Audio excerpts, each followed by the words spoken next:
ಅಧ್ಯಕ್ಷ ಸ್ಥಾನಕ್ಕೆ ಆಗುತ್ತಿರುವ ಬೆಳವಣಿಗೆಗೆ ಕಾರ್ಯಕರ್ತರ ಗೊಂದಲದ ವಿಚಾರ ಕುರಿತು ರಾಷ್ಟ್ರೀಯ ನಾಯಕರು ಈಗಾಗಲೇ ತೀರ್ಮಾನ ಮಾಡಿದ್ದಾರೆ. ಬದಲಾವಣೆ ಮಾಡುವ ವಾತಾವರಣ ಕಡಿಮೆ. ಅವರನ್ನು ಮುಂದುವರಿಸುವ ಆಶಾಭಾವನೆ ಇದೆ. ಯಾವುದೇ ಕಾರಣಕ್ಕೂ ಗೊಂದಲಕ್ಕೊಳಗಾಗಬೇಡಿ. ಮುಂಬರುವ ಚುನಾವಣೆಯಲ್ಲಿ ನಮ್ಮ ಪಕ್ಷ ಅಧಿಕಾರಕ್ಕೆ ಬರುತ್ತದೆ. ಸಾಕಷ್ಟು ಹಗರಣ ಮಾಡಿರುವ ಕಾಂಗ್ರೆಸ್ನವರ ಮೇಲೆ ಹೋರಾಟ ಮಾಡಬೇಕು. ಅದನ್ನ ಬಿಟ್ಟು ನಮ್ಮ ಸ್ಥಳೀಯ ನಾಯಕರ ಮೇಲೆ ಹೋರಾಟ ಮಾಡಬಾರದು. ಹೋರಾಟವನ್ನ ನಾವು ಖಂಡಿಸುತ್ತೇವೆ. ಪಕ್ಷದ ಸಿದ್ಧಾಂತದಲ್ಲಿ ಅದು ಇಲ್ಲ. ಸಿದ್ಧಾಂತದಲ್ಲಿ ರಾಜ್ಯಾಧ್ಯಕ್ಷರ ಅಡಿಯಲ್ಲಿ ಕೆಲಸ ಮಾಡಬೇಕು ಎಂದು ಇದೆ ಎಂದು ಮೈಸೂರು ನಗರ ಜಿಲ್ಲಾಧ್ಯಕ್ಷ ಎಲ್ ನಾಗೇಂದ್ರರವರು ಹೇಳಿಕೆಯನ್ನ ಕೊಟ್ಟಿದ್ದಾರೆ. ನಮ್ಮ ಅಭಿಪ್ರಾಯಗಳನ್ನ ಕೇಳಿ ರಾಷ್ಟ್ರದ ನಾಯಕರು ಅಧ್ಯಕ್ಷರುಗಳನ್ನ ಮಾಡೋದಿಲ್ಲ. ಆ ಕಾರಣಕ್ಕೋಸ್ಕರ ರಾಷ್ಟ್ರೀಯ ನಾಯಕರು ಯಾರನ್ನ ಆಯ್ಕೆ ಮಾಡ್ತಾರೆ ಅವರು ನಮ್ಮ ರಾಜ್ಯಾಧ್ಯಕ್ಷರು.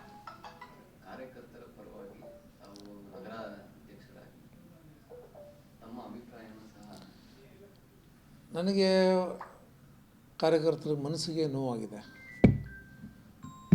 ನಮ್ಮದು ಹೇಳಿ ಶಿಸ್ತಿನ ಪಕ್ಷ. ಈ ಶಿಸ್ತಿನ ಪಕ್ಷದಲ್ಲಿ ಎಲ್ಲ ನಮ್ಮ ಮುಖಂಡರುಗಳೇ, ಯತ್ನಾಳು ನಮ್ಮ ನಾಯಕರೇ, ಸನ್ಮಾನ್ಯ ವಿಜೇಂದ್ರ ಅವರು ಕಳೆದ 1 ವರ್ಷಗಳಿಂದ ಅದ್ಭುತವಾಗಿ ಕೆಲಸ ಮಾಡಿದ್ದಾರೆ. ಮತ್ತು ರಾಜ್ಯಾಧ್ಯಕ್ಷ ಆಗಿ ಪಾರ್ಲಿಮೆಂಟ್ ಚುನಾವಣೆ ಎದುರಿಸಿದ್ದಾರೆ. ಆ ಚುನಾವಣೆಯಲ್ಲಿ ಯಶಸ್ವಿನೂ ಸಹ ಆಗಿದ್ದಾರೆ. ಮತ್ತು ಮೂಢ ಹಗರಣದ ವಿರುದ್ಧ ಒಂದು ಐತಿಹಾಸಿಕ ಹೋರಾಟವನ್ನು ಮಾಡಿದ್ದಾರೆ. ಬೆಂಗಳೂರು ಮೈಸೂರು ರಸ್ತೆಯಲ್ಲಿ ಮೈಸೂರಿಗೆ ಆಗಮಿಸಿ ಬೆಂಗಳೂರಿಂದ ಮೈಸೂರಿಗೆ ಬಂದು ಒಂದು ದೊಡ್ಡ ಸಮಾವೇಶಗಳನ್ನ ಮಾಡಿ ಭಾಳ ಅದ್ಭುತವಾದಂಥ ಕೆಲಸವನ್ನು ಅವ್ರು ಮಾಡಿದ್ದಾರೆ. ಆ ಕಾರಣದಿಂದ ಅವರು ನಮ್ಮ ನಾಯಕರು. ಈ ಒಂದು ಹಿಂದೆ ಯಾವತ್ತೂ ಸಹ ಈ ರೀತಿಯಾದಂಥ ವಾತಾವರಣ ಇರಲಿಲ್ಲ. ಈ ವಾತಾವರಣ ಆಗಿರ್ತಕ್ಕಂಥದ್ದು ನನಗೆ ಮನಸ್ಸಿಗೆ ನೋವಾಗಿದೆ. ನಮ್ಮ ಸಾವಿರಾರು ಲಕ್ಷಾಂತರ ಜನ ಕಾರ್ಯಕರ್ತರ ಮನಸ್ಸಿಗೂ ಸಹ ನೋವಾಗ್ತಾಯಿದೆ. ನಾನು ಅವರಿಬ್ಬರಲ್ಲೂ ಸಹ ಎಲ್ಲರಲ್ಲೂ ಸಹ ಮನವಿ ಮಾಡ್ತೀನಿ. ಯಾರು ನಮಗೆ ನಮ್ಮದೇ ಆದಂಥ ಹೈಕಮಾಂಡ್ ಇದೆ. ಹೈಕಮಾಂಡು ತೀರ್ಮಾನಗಳು ಮಾಡ್ತವೆ. ಯತ್ನಾಳ್ ಅವ್ರು ಹೇಳಿದ ತಕ್ಷಣ ಬದಲಾವಣೆ ಮಾಡಿಬಿಡೋಕ್ಕಾಗಲ್ಲ. ಇನ್ನೊಬ್ಬರು ಹೇಳಿದ ತಕ್ಷಣ ಬದಲಾವಣೆ ಮಾಡಿಬಿಡೋಕ್ಕಾಗಲ್ಲ. ರಾಷ್ಟ್ರದವರು ತೀರ್ಮಾನ ಮಾಡ್ತಾರೆ. ಯಾರು ರಾಷ್ಟ್ರದವ್ರನ್ನ ತೀರ್ಮಾನ ಮಾಡ್ತಾರೆ ಅವರು ನಮ್ಮ ಅಧ್ಯಕ್ಷರು. ಅವ್ರು ಹೇಳ್ದಂಗೆ ನಾವು ಕೆಲಸ ಮಾಡ್ಕೋಬೇಕಾದಂಥ ಅನಿವಾರ್ಯ ಇದೆ, ಅವಶ್ಯಕತೆ ಇದೆ. ಇಡೀ ರಾಜ್ಯದಲ್ಲಿ ಇಡೀ ದೇಶದಲ್ಲಿ ಇರ್ತಕ್ಕಂಥದ್ದು ವ್ಯವಸ್ಥೆ ಇದೆ. ಅದು ಬಿಟ್ಟು ರಸ್ತೆಯಲ್ಲಿ ನಿಂತ್ಕೊಂಡು ಈ ರೀತಿ ಮಾತಾಡುವಂಥ ಯಾವುದೇ ನಾಯಕರ ಬೆಲೆಗೆ ಮುಂದಿನ ದಿನಗಳಲ್ಲಿ ಯಾವ ಕಾರ್ಯಕರ್ತರು ಸಹ ಬೆಲೆ ಕೊಡೋದಿಲ್ಲ. ಅವ್ರಿಗೆ ದಯಮಾಡಿ ಅದನ್ನು ನಿಲ್ಲಿಸಬೇಕು. ಇಲ್ಲಾಂದರೆ ಇದು ಯಾರ್ದೋ ಸ್ವಂತ ಪಕ್ಷ ಅಲ್ಲ, ಇಂಥವ್ರನ್ನೇ ಮಾಡಿ ಅಂತ ಹೇಳೋಕ್ಕೆ ಅವ್ರಿಗೆ ಹಕ್ಕಿಲ್ಲ. ಯಾವ ನಾಯಕರಿಗೂ ಹಕ್ಕಿಲ್ಲ.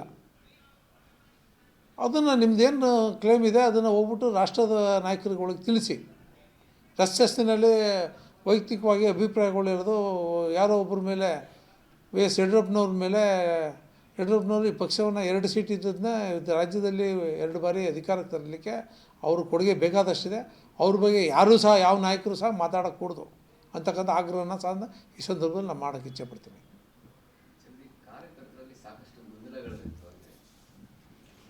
ಒಂದು ಕಡೆ ವಿಜೇಂದ್ರ ಅವರ ಬಣದ ಕಾರ್ಯಕರ್ತರು ಇರ್ಬೋದು, ಇನ್ನೊಂದು ಕಡೆ ಯತ್ನಾಳ್ ಅವರ ಬಣದ ಕಾರ್ಯಕರ್ತರು, ಅವರವರ ಮಧ್ಯದಲ್ಲೇ ಹಗ್ಗಜಗಾಟ ಥರ. ಈಗ ಇದು ಪಕ್ಷಕ್ಕೆಲ್ಲ ಒಂದು ಕಡೆ ಡ್ಯಾಮೇಜ್ ಆಗಲ್ವಾ? ನೋಡಿ, ಡ್ಯಾಮೇಜ್ ಆಗೋದಂತೂ ಸತ್ಯ. ಈ ರೀತಿ ಆಡಿದ್ರೆ ಡ್ಯಾಮೇಜ್ ಆಗೋದಂತೂ ಸತ್ಯ. ಆದರೆ ಡ್ಯಾಮೇಜು ಕಂಟ್ರೋಲ್ ಮಾಡೋ ಶಕ್ತಿ ನಮ್ಮ ರಾಷ್ಟ್ರೀಯ ನಾಯಕರಿಗಿದೆ. ಬಹುಶಃ ಇನ್ನೊಂದು ವಾರದೊಳಗಡೆ ಇದಕ್ಕೆಲ್ಲ ತೆರೆ.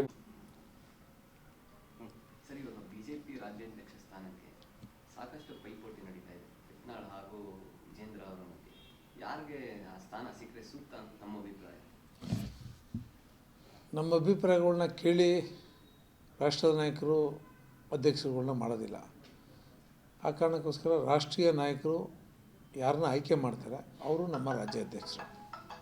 ಕಾರ್ಯಕರ್ತರ ಪರವಾಗಿ ತಾವು ನಗರಾಧ್ಯಕ್ಷರಾಗಿ ತಮ್ಮ ಅಭಿಪ್ರಾಯವನ್ನು ಸಹ. ನನಗೆ ಕಾರ್ಯಕರ್ತರ ಮನಸ್ಸಿಗೆ ನೋವಾಗಿದೆ. ನಮ್ಮದು ಹೇಳಿ ಶಿಸ್ತಿನ ಪಕ್ಷ. ಈ ಶಿಸ್ತಿನ ಪಕ್ಷದಲ್ಲಿ ಎಲ್ಲ ನಮ್ಮ ಮುಖಂಡರುಗಳೇ, ಯತ್ನಾಳು ನಮ್ಮ ನಾಯಕರೇ, ಸನ್ಮಾನ್ಯ ವಿಜೇಂದ್ರ ಅವರು ಕಳೆದ 1 ವರ್ಷಗಳಿಂದ ಅದ್ಭುತವಾಗಿ ಕೆಲಸ ಮಾಡಿದ್ದಾರೆ.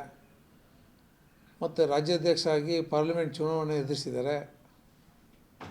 ಆ ಚುನಾವಣೆಯಲ್ಲಿ ಯಶಸ್ವಿನೂ ಸಹ ಆಗಿದ್ದಾರೆ. ಮತ್ತು ಮೂಢ ಹಗರಣದ ವಿರುದ್ಧ ಒಂದು ಐತಿಹಾಸಿಕ ಹೋರಾಟವನ್ನು ಮಾಡಿದ್ದಾರೆ. ಬೆಂಗಳೂರು ಮೈಸೂರು ರಸ್ತೆಯಲ್ಲಿ ಮೈಸೂರಿಗೆ ಆಗಮಿಸಿ ಬೆಂಗಳೂರಿಂದ ಮೈಸೂರಿಗೆ ಬಂದು ಒಂದು ದೊಡ್ಡ ಸಮಾವೇಶಗಳನ್ನ ಮಾಡಿ ಭಾಳ ಅದ್ಭುತವಾದಂಥ ಕೆಲಸವನ್ನು ಅವ್ರು ಮಾಡಿದ್ದಾರೆ. ಆ ಕಾರಣದಿಂದ ಅವರು ನಮ್ಮ ನಾಯಕರು. ಇದು ಈ ಒಂದು ಹಿಂದೆ ಯಾವತ್ತೂ ಸಹ ಈ ರೀತಿಯಾದಂಥ ವಾತಾವರಣ ಇರಲಿಲ್ಲ. ಈ ವಾತಾವರಣ ಆಗಿರ್ತಕ್ಕಂಥದ್ದು ನನಗೆ ಮನಸ್ಸಿಗೆ ನೋವಾಗಿದೆ. ನಮ್ಮ ಸಾವಿರಾರು ಲಕ್ಷಾಂತರ ಜನ ಕಾರ್ಯಕರ್ತರ ಮನಸ್ಸಿಗೂ ಸಹ ನೋವಾಗ್ತಾಯಿದೆ. ನಾನು ಅವರಿಬ್ಬರಲ್ಲೂ ಸಹ ಎಲ್ಲರಲ್ಲೂ ಸಹ ಮನವಿ ಮಾಡ್ತೀನಿ, ಯಾರು ನಮಗೆ ನಮ್ಮದೇ ಆದಂಥ ಹೈಕಮಾಂಡ್ ಇದೆ, ಹೈಕಮಾಂಡು ತೀರ್ಮಾನಗಳು ಮಾಡ್ತದೆ. ಯತ್ನಾಳ್ ಅವ್ರು ಹೇಳಿದ ತಕ್ಷಣ ಬದಲಾವಣೆ ಮಾಡಿಬಿಡೋಕ್ಕಾಗಲ್ಲ, ಇನ್ನೊಬ್ಬರು ಹೇಳಿದ ತಕ್ಷಣ ಬದಲಾವಣೆ ಮಾಡಿಬಿಡೋಕ್ಕಾಗಲ್ಲ. ರಾಷ್ಟ್ರದವರು ತೀರ್ಮಾನ ಮಾಡ್ತಾರೆ. ಯಾರು ರಾಷ್ಟ್ರದವ್ರನ್ನ ತೀರ್ಮಾನ ಮಾಡ್ತಾರೆ ಅವರು ನಮ್ಮ ಅಧ್ಯಕ್ಷರು. ಅವ್ರು ಹೇಳ್ದಂಗೆ ನಾವು ಕೆಲಸ ಮಾಡ್ಕೋಬೇಕಾದಂಥ ಅನಿವಾರ್ಯ ಇದೆ, ಅವಶ್ಯಕತೆ ಇದೆ. ಇಡೀ ರಾಜ್ಯದಲ್ಲಿ ಇಡೀ ದೇಶದಲ್ಲಿ ಇರ್ತಕ್ಕಂಥದ್ದು ವ್ಯವಸ್ಥೆ ಇದೆ. ಅದು ಬಿಟ್ಟು ರಸ್ತೆಯಲ್ಲಿ ನಿಂತ್ಕೊಂಡು ಈ ರೀತಿ ಮಾತಾಡುವಂಥ ಯಾವುದೇ ನಾಯಕರ ಬೆಲೆಗೆ ಮುಂದಿನ ದಿನಗಳಲ್ಲಿ ಯಾವ ಕಾರ್ಯಕರ್ತರು ಸಹ ಬೆಲೆ ಕೊಡೋದಿಲ್ಲ. ಅವ್ರಿಗೆ ದಯಮಾಡಿ ಅದನ್ನು ನಿಲ್ಲಿಸಬೇಕು. ಇಲ್ಲಾಂದರೆ ಇದು ಯಾರ್ದೋ ಸ್ವಂತ ಪಕ್ಷ ಅಲ್ಲ, ಇಂಥವ್ರನ್ನೇ ಮಾಡಿ ಅಂತ ಹೇಳೋಕ್ಕೆ ಅವ್ರಿಗೆ ಹಕ್ಕಿಲ್ಲ, ಯಾವ ನಾಯಕರಿಗೂ ಹಕ್ಕಿಲ್ಲ. ಅದನ್ನು ನಿಮ್ಮದೇನು ಕ್ಲೇಮ್ ಇದೆ ಅದನ್ನು ಹೋಗ್ಬಿಟ್ಟು ರಾಷ್ಟ್ರದ ನಾಯಕರುಗಳಿಗೆ ತಿಳಿಸಿ. ರಸ್ತೆಯಲ್ಲಿ ವೈಯಕ್ತಿಕವಾಗಿ ಅಭಿಪ್ರಾಯಗಳಿರೋದು ಯಾರೋ ಒಬ್ಬರ ಮೇಲೆ ಎಸ್ ಯಡಿಯೂರಪ್ಪನವ್ರ ಮೇಲೆ, ಯಡಿಯೂರಪ್ಪನವರು ಈ ಪಕ್ಷವನ್ನು 2 ಸೀಟ್ ಇದ್ದದನ್ನ ರಾಜ್ಯದಲ್ಲಿ 2 ಬಾರಿ ಅಧಿಕಾರಕ್ಕೆ ತರಲಿಕ್ಕೆ ಅವ್ರ ಕೊಡುಗೆ ಬೇಕಾದಷ್ಟಿದೆ. ಅವ್ರ ಬಗ್ಗೆ ಯಾರೂ ಸಹ ಯಾವ ನಾಯಕರು ಸಹ ಮಾತಾಡೋಕ್ಕೂಡ್ದು ಅಂತಕ್ಕಂಥ ಆಗ್ರಹನ ಸಹ ಈ ಸಂದರ್ಭದಲ್ಲಿ ನಾನು ಮಾಡೋಕ್ಕೆ ಇಚ್ಛೆಪಡ್ತೀನಿ.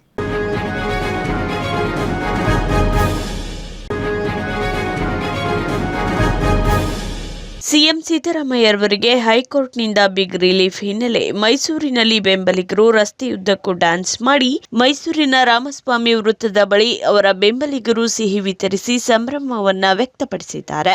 ಡೊಳ್ಳು ಕುಣಿತಕ್ಕೆ ಸ್ಟೆಪ್ ಹಾಕಿದ್ದಾರೆ ಮಾಜಿ ಶಾಸಕ ಎಂಕೆ ಸೋಮಶೇಖರ್. ಸತ್ಯಕ್ಕೆ ಸಂದ ಜಯ ಎಂದು ಘೋಷಣೆ ಮಾಡಿ ದರೋಡೆಕೋರರನ್ನ ಸತ್ಯ ಹರಿಶ್ಚಂದ್ರ ಎಂದು ಬಿಂಬಿಸಿಕೊಳ್ಳುತ್ತಿದ್ದರು.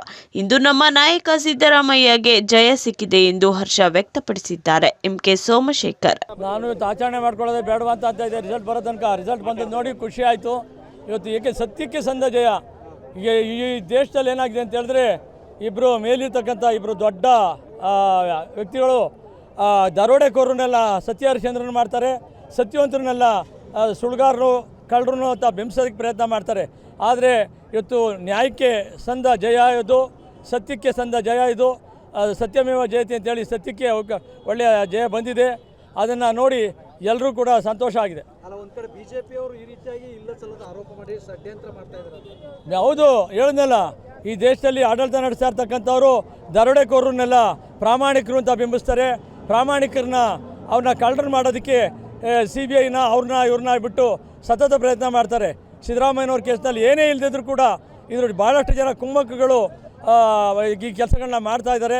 ಯಾರು ಅಂತ ಎಲ್ರಿಗೂ ಗೊತ್ತಿದೆ. ಅವ್ರ ಕುಮ್ಮಕ್ಕಳು ಏನೂ ನಡೀಲಿಲ್ಲ. ಇವತ್ತು ಸತ್ಯಕ್ಕೆ ಜಯ ಸಿಕ್ಕಿದೆ. ಮುಂದೆ ಪ್ರಕರಣದಲ್ಲಿ ನಿರ್ದೋಷಿ ಅಂತ ಆಗ್ತಾರೆ ಅಂತ ಸರ್? ಖಂಡಿತ ಆಗ್ತಾರೆ. ಖಂಡಿತ ನಿರ್ದೋಷಿನೇ ಅವರು ನಿರ್ದೋಷಿ ಅಂತ ಆಗುತ್ತೆ. ಮೇಲ್ಮನವಿ ಅರ್ಜಿ ಸಲ್ಲಿಸ್ತೀವಿ ಅಂತ ಹೇಳಿದ್ದಾರೆ, ಸುಪ್ರೀಂ ಕೋರ್ಟ್ ಮೊರೆ ಹೋಗ್ತೀನಿ ಅಂತ ಹೇಳ್ತಾ ಇದ್ದಾರೆ. ನ್ಯಾಯಾಲಯ ಇದೆ, ಸತ್ಯ ಸಿಕ್ಕೇ ಸಿಗುತ್ತೆ.